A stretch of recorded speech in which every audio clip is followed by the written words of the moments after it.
جمال الوجود بذكر الإله وتصفو الحياة بنور هدى. حضرت عمر بن قیس رحمۃ اللہ علیہ کے حوالے سے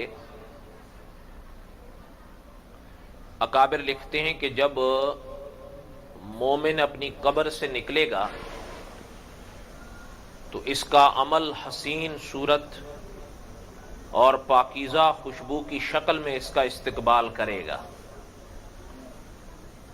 اور کہے گا کہ کیا تو مجھے پہچانتا ہے؟ وہ کہے گا نہیں. یہ سوال کون کرے گا اور جواب کون دے گا؟ عامل، جو عمل کرتا ہے. عمل کہے گا سن لو، اللہ تعالیٰ نے تیری خوشبو کو پاکیزہ اور تیری صورت کو حسین کر دیا. وہ یہ بھی کہے گا کہ تو دنیا میں اس طرح سے اپنے اعمال کی وجہ سے حسین اور پاکیزہ تھا، میں تیرا نیک عمل ہوں، تم نے مجھے اپنے آپ پر بہت اوقات سوار کیا تھا، آج تو مجھ پر سوار ہو جا. علماء اس کی تشریح میں فرماتے ہیں کہ اس دنیا کی زندگی میں ہوتا یہ ہے کہ عمل انسان کے اوپر سوار ہوتا ہے اور یہ مشکل گھڑی ہوتی ہے. عام طور پر صبح کا سویرا اور پھر سردیوں کا موسم، لیکن حکم انسان کے لیے یہ ہے کہ جب صبح صادق طلوع ہو گئی ہے تو اس کے اوپر نماز فجر فرض ہو گئی ہے. اب یہ چاہے سو بھی رہا ہے، اس کے لیے ضروری ہے کہ اٹھے، وضو کر کے فجر کی نماز کو ادا کرے.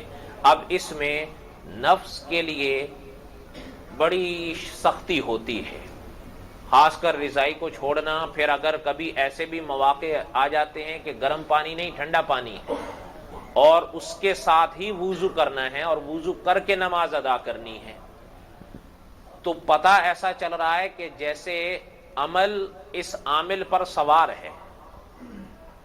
پھر اسی طرح اگلا مرحلہ نماز ظہر کا آتا ہے، اور ظہر کی نماز دن کی 5 نمازوں میں رکعات کی تعداد سے بڑی نماز ہے،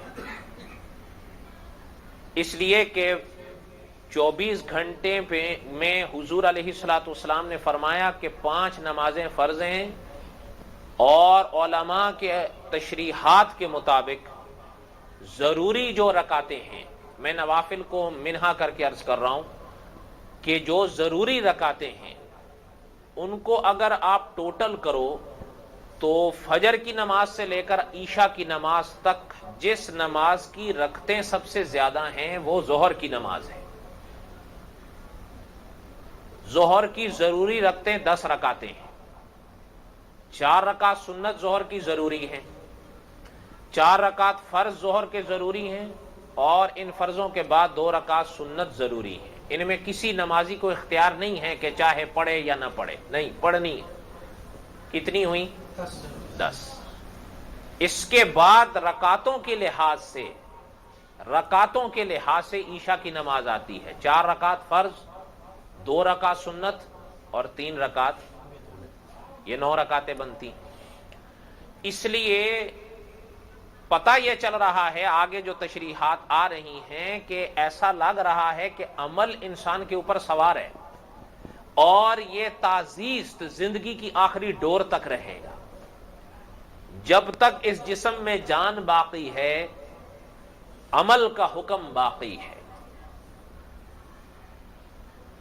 اگر گرمی کا موسم ہے اور روزہ آ گیا، ماہ رمضان کا روزہ فرض ہے، چاہے مرد ہے چاہے عورت ہے. معاف نہیں ہے، عورت کی جو مخصوص ایام ہیں وہ بھی اس کو فی الحقیقت ان لمحے اجازت نہیں ہے روزہ رکھنے کی، بعد میں وہ ان کی قضا کرے گی. اس لیے ماہ رمضان کا روزہ ہر عاقل بالغ مسلمان پر، چاہے وہ مرد ہے چاہے وہ عورت ہے، کیا ہے؟ فرض ہے.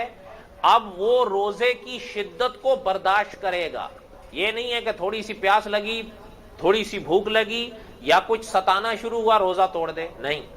شام تک نبھائے گا۔ ایسا لگ رہا ہے کہ یہ حکم اس کے اوپر لاگو ہے، ایسا ہی ہے یا نہیں؟ اس کو کوئی اختیار نہیں ہے کہ جی چلو جی میں نہ رکھوں، پیسہ دے دوں، نہیں، قضا ہی ہے اگر خدا نہ کرے اس سمے نہیں رکھا تو۔ اسی طرح زکوٰۃ ہے، اگر وہ صاحب نصاب ہے تو زکوٰۃ ادا کرے گا، اور جب تک زکوٰۃ ادا نہیں کرے گا زکوٰۃ معاف نہیں ہوگی اگر زکوٰۃ فرض ہو گئی تھی تو۔ حج ہے، اگر حج فرض ہو گیا، چونکہ حج فرض ہونے کی شرط ہے، اگر حج فرض ہو گیا اب یہ حج ہی ادا کرے گا، الا کچھ اور مسائل اپنے ہیں حج کے۔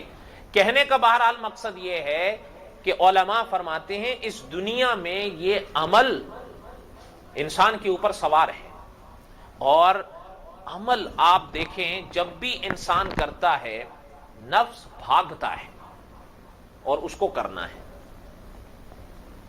بعض لوگ علماء سے پوچھتے ہیں کہ ہم نماز پڑھتے ہیں لیکن نماز میں دل نہیں لگتا، تو یاد رکھیے کہ حضرت شیخ العرب والعجم حضرت شیخ مکی صاحب کے الفاظ ہیں کہ نماز پڑھنا ضروری ہے، نماز میں دل لگنا ضروری نہیں ہے کہ وہ دل لگے گا تبھی آپ نماز پڑھیں گے، نہیں، نماز پڑھنا ضروری ہے۔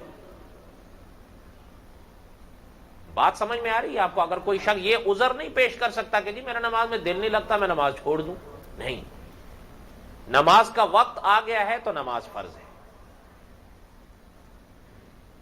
ان تشریحات کے مطابق اکابر فرماتے ہیں کہ وہ عمل اس موقع پر جب یہ انسان قبر سے اٹھے گا تو یہ عمل اس کے سامنے آئے گا، اور عمل اس سے کہے گا کہ وہ دنیا جو تو چھوڑ آیا ہے ان سارے لمحات میں میں تیرے اوپر سوار تھا، لیکن اب یہ مرحلہ آ گیا ہے چونکہ یہ دار العمل ہے جس میں آپ اور ہم ہیں، یہ ہم گزار کے وہاں جائیں گے جسے دار الجزا کہا جاتا ہے کہ وہاں اللہ تعالیٰ نے عمل کا بدلہ دینا ہے۔